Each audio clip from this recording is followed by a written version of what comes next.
উনার 3 সিট। তো উনি মারা যাওয়ার পরে ওইখানে লড়বেন কে? তিনি মারা যাবেন 30 তারিখে। তিনি মারা যাবেন মানে আপনার অ্যাপ্লিকেশন শেষ দিন, আপনার প্রার্থী হওয়ার যে সুযোগ আছে শেষ দিন, সেই দিন তিনি মারা যাবেন। তো মারা গেলে পরে 3 সিটে সেখানে লড়বেন কে? বিদ্রোহী লাগবে না? বিদ্রোহী প্রার্থী তো প্রয়োজন।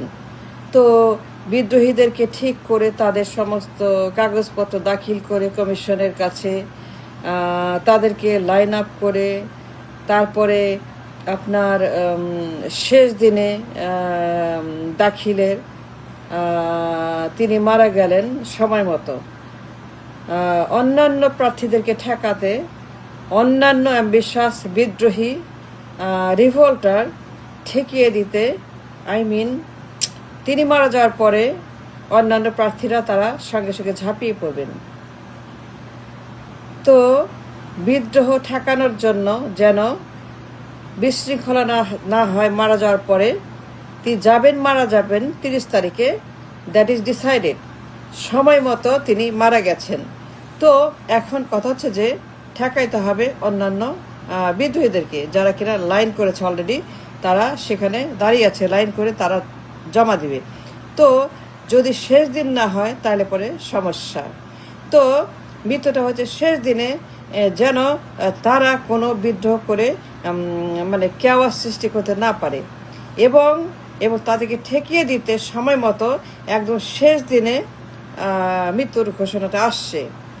3টা সিট, তাই না? 3 সিটেই ইনাফ বিদ্রোহী তিনি চয়েস করে তাদেরকে বৈধ করে জমা দিয়ে নির্বাচন নিশ্চিত করে ক্ষমতা দখল নিশ্চিত করে তারপরে তিনি মৃত্যুর ঘোষণা দিয়েছেন একদম সময় মতো। 30 তারিখে তার মৃত্যু হয়েছে, এবং সেটা হয়েছে আপনার শেষ দিনে, মানে যার পরে আর কোনো বিদ্রোহী বিদ্রোহ করতে পারবে না, এবং ওই সিটে কোনো বিদ্রোহীর কাগজ আর জমা নেবে না সিইসি। সো এটা ঠেকানোর জন্য একদম 30 তারিখে তিনি চলে গেছেন। তো এই যে আপনার ক্ষমতা দখলের যে একটা মানে আপনার কি বলবো লাগাতার কর্মসূচি, টিপসই। এখন টিপসই নিয়ে অনেক কথা বলেছি। যে কোনো লাইফ সাপোর্টে থাকা ব্যক্তি, মেশিন সাপোর্টেড কোনো ব্যক্তি তার আঙ্গুল দিয়ে সই দিতে পারলে পরে সেটা অবৈধ and criminal, and that is absolutely dangerous. এবং তিনি তার লাইফ সাপোর্টে থাকা অজ্ঞান, তার ব্রেন কাজ করে না, তার ব্রেন এখান থেকে ডান, কিন্তু এইটুক মেশিন দিয়ে সচল রাখা হয়েছে, মানে তার যে হাত এটা অচল, কিন্তু মেশিন দিয়ে যখন ছাপটা দিল, ছাপ দেওয়ার জন্য যে আপনার আইনের যে একটা আইন আছে, যে ব্যক্তিকে যিনি ছাপ দিচ্ছেন ওই ব্যক্তিকে জ্ঞানে থাকতে হবে, এবং তাকে বলতে হবে যে আমি সম্মতি দিচ্ছি, যে আমার সম্মতিতে আমার সজ্ঞানে আমার এই পত্র দাখিল হবে অন বিহাফ অফ মি। আমি নির্বাচন করব, এবং আমি আমার মনোনয়নপত্র দাখিল করব, এবং আমি এখানে সই করলাম বা আমি টিপ সই দিলাম, এইটা আমার সজ্ঞানে আমার অনুমতিতে আমার পারমিশন এটা করা হচ্ছে, এবং আমি সেটা করছি সাক্ষী রেখে। এবং সাক্ষী থাকবে আপনার কোনো নোটারি পাবলিক, ম্যাজিস্ট্রেট, তার সিল, তার সাপোর্ট, তারপরে আপনার থাকবে একটা স্ট্যাম্প 50 টাকা বা 150 টাকা বা 100 টাকা, অর্থাৎ একটা স্ট্যাম্প লাগবে, রাষ্ট্রের স্বীকৃতি দেওয়া স্ট্যাম্প। স্ট্যাম্পের উপরে আপনার যুবরাজ সই করবে বা তার মায়ের টিপ সই নেবে, যখন তার মা বলবে যে সজ্ঞানে অনুমতি দেবে যে আমি খালেদা জিয়া আমার 3 সিটের মনোনয়নপত্র দাখিল করার জন্য আমি টিপ সই দিলাম, এবং এই টিপ সইতে আমার সম্পূর্ণ অনুমতি আছে, এবং আমার ছেলে সেটা করতে পারে। এবং সাক্ষীরা তখন সেখানে তাদের সই করবে আফটার শি ডান, তখন সাক্ষীরা সই করে সেখানে সিল মারবে, সিল মারার পর এটা বৈধ হয়ে গেল।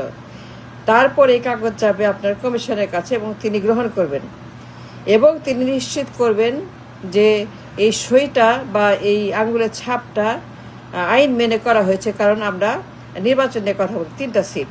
তো বিষয়টা সম্পূর্ণ ভাবেই অবৈধ, কারণ খালেদা জিয়া তখন ছিলেন অজ্ঞান এবং তিনি লাইফ সাপোর্টে ছিলেন এবং লাইফ সাপোর্টে থাকা অবস্থায় কোনো মানুষের কোনো রকম আপনার দান করা বা জমি, বাড়ি ঘর বা সম্পত্তি বা কোনো ট্রান্সফার, কোনো ট্রানজ্যাকশন, কোনো রকম আপনার জমি জমা বেচা কেনা করা বা ছেলে মেয়েকে দান করা, কোনো রকম ট্রানজ্যাকশন আপনার সরকারি বা বেসরকারি সেটা বৈধ হবে না until it is done legally lawfully এবং সমস্ত আইন মেনে করা হয়।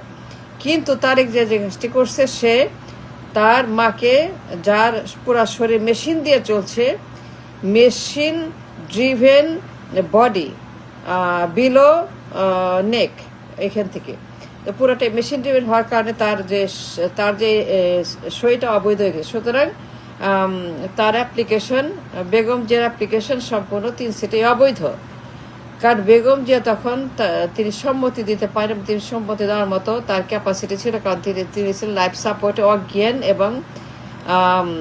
এবং তার জ্ঞান ছিল না, তার দম ছিল না, তার নিঃশ্বাস ছিল না, তার প্রশ্বাস ছিল না, পুরাটাই ছিল আর্টিফিশিয়াল, কৃত্রিম মেশিন দিয়ে তাকে বাঁচিয়ে রাখা হয়েছিল। দ্যাট ইজ, তারাই বলেছে, ডক্টর জাহেদ বলেছেন, যেদিন the day Dr. Jahid announced যে তার অবস্থা ভয়ঙ্কর সংকটাপূর্ণ এবং তিনি লাইফ সাপোর্টে আছেন, হি মেনশন লাইফ সাপোর্ট, কৃত্রিমভাবে বেঁচে আছেন। ওই দিন on the very same day যখন তার তার তার দাখিল করা হলো তার সই নিয়ে, উদ্দেশ্য ছিল দ্য পারপাস ওয়াজ বিদ্রোহী ঠেকানো, মানে শেষ দিনে যেটা করে বিদ্রোহী আর না যেতে পারে বা ওই 3 সিটে বেগম জিয়ার 3 সিটে ক্লেম না করতে পারে তাদের ক্যান্ডিডেটসি প্রার্থিতা, সেইটা ঠেকানোর জন্য অত্যন্ত মেটিকুলাস ডিজাইনের আন্ডারে তারেক জিয়া তার মায়ের অ্যাপ্লিকেশন সাবমিট করেছেন। তার নিজের পছন্দের প্রার্থীদেরকে বৈধ রেখে এবং অন্য প্রার্থীদেরকে ঠেকিয়ে দিতে, মৃত্যুর পরে যেন না হয়। শুধু ঘোষণাটা সময় মতোই দিছে যে একদম এরপরে ডেডলাইন, এরপরে আর কোনো প্রার্থীর অ্যাপ্লিকেশন অ্যাকসেপ্ট করবে না নির্বাচন কমিশন, কারণ সময় শেষ। প্রার্থিতা দাখিলের সময় হচ্ছে যে ওই দিন যেদিন তিনি মারা গেছেন। তো এটার সঙ্গে যে কারেকশন, এখন প্রশ্ন যে ওই 3 সিটের বৈধতা নিয়ে আমি মনে করি যে অ্যাজ এ কনসার্ন পারসন ওই 3 সিট অলরেডি অবৈধ হয়ে গেছে। ওই 3 seat should be declared illegal for BNP ওই 3টা seat Begum Zia should declare illegal এবং যারাই কিনা এই কাজটা করেছে, তারেক জিয়া এবং তার দলের লোকেরা যারা এটার সঙ্গে সম্পৃক্ত, এদেরকে এখন আইনের আওতায় এনে একটা বিচার করা প্রয়োজন এবং তারেক জিয়ার প্রার্থিতা বাতিল করতে হবে, কারণ তারেক জিয়া যে কাজটা করেছে অ্যাবসলিউটলি নির্বাচন কমিশনের সকল আইন কানুন বিধিমালা সবকিছু ভঙ্গ করে ক্ষমতা দখল করার উদ্দেশ্যে বিদ্রোহী প্রার্থীদেরকে মনে রেখে, আমলে রেখে, তার হিসাবে রেখে তারেক জিয়া প্রার্থী ভার্সাস প্রার্থী, তার পছন্দের প্রার্থীদেরকে ঠিক রেখে তাদেরকে বৈধ করে অন্যান্য প্রার্থীদেরকে ঠেকিয়ে দিতে মৃত্যুর ঘোষণা যে দিল এবং ছাপ যে নিল আঙ্গুলের, এই সমস্ত পুরা কাজটা ক্রিমিনাল। সুতরাং আমি মনে করি যে একজন কনসার্নড সিটিজেন হিসাবে বাংলাদেশে অবশ্যই আইন সবার জন্য সমান এবং আমি মনে করি যে ইনসাফের রাষ্ট্র কায়েমের উদ্দেশ্যে এবং এখন থেকে ফ্রম নাও ইনসাফ কায়েমের উদ্দেশ্যে যেন ইনসাফের কোনো রকম বিচ্যুতি বা ব্যাঘাত না ঘটে, সেই জন্য আমাদের সবাইকে এখন বিষয়টা আমি যেটা বলতে চাই যে তারেক জিয়াকে সম্পূর্ণ নির্বাচন থেকে সম্পূর্ণ অবৈধ ঘোষণা করতে হবে আনকন্ডিশনাল, এবং তার মাকে নিয়ে যে মেটিকুলাস তিনি গেম বা জুয়া বা বলে যে আপনার হ্যাঁ জুয়া খেলেছেন, this is a criminal act. এবং তারেক জিয়াকে আইনের আওতায় এনে তাকে শোকজ করা হোক, মামলা করা হোক, গ্রেপ্তার করা হোক, যা যা দরকার। নির্বাচন কমিশন যদি নিজেদেরকে নিরপেক্ষ মনে করে তারা কোনো এখানে মেটিকুলাস ডিজাইনের অংশ না, এবং তারাও সেখানে ঘুষ টুস উস খায় নাই, সুতরাং 3টা সিট বেগম জিয়ার বাতিল করতে হবে বিএনপির জন্য এবং হোল্ড করতে হবে। ওই 3 সিটে নির্বাচন হবে না, হতে পারবে ওই 3টা সিট নির্বাচন স্থগিত করতে হবে for the until this matter is settled by the court and the people and নির্বাচন কমিশন ইটসেলফ অ্যান্ড দ্য রাষ্ট্র। সুতরাং আই রিপিট, বেগম জিয়ার মৃত্যুর ঘোষণা, বিদ্রোহী প্রার্থী ঠেকানো, তারপরে প্রার্থিতা গ্রহণের শেষ দিন, সব কিছুই হচ্ছে যে মেটিকুলাস ডিজাইনের আন্ডারে করা হয়েছে। And thank you very much.